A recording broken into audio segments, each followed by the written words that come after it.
मोहतरम नाज़रीन, आज दुश्मन को दोस्त बनाने का वजीफा लेकर हम हाजिर हैं। तो आइए वीडियो शुरू करते हैं।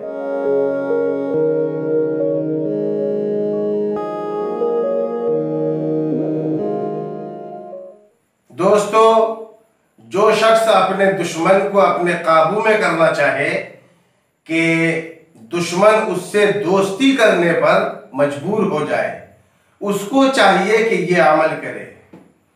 अमल यह है कि सबसे पहले दुश्मन के नाम का अदद निकाले। अदद निकालने का वीडियो हमारे चैनल में मौजूद है, वीडियो देखकर अमल में लाए। फिर दुश्मन के नाम के अदद के बराबर या मुंतकिमो 3 जुमा तक पढ़े। सिर्फ जुमा ही पढ़ना है और पढ़ते वक्त दुश्मन का तसव्वुर होना जरूरी है और पढ़ने के दरमियान किसी से बात न करे। इस अमल के असर से दुश्मन दोस्त बन जाएंगे।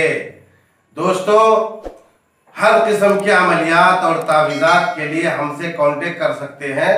डिस्क्रिप्शन में हमारा हेल्पिंग नंबर दिया हुआ है।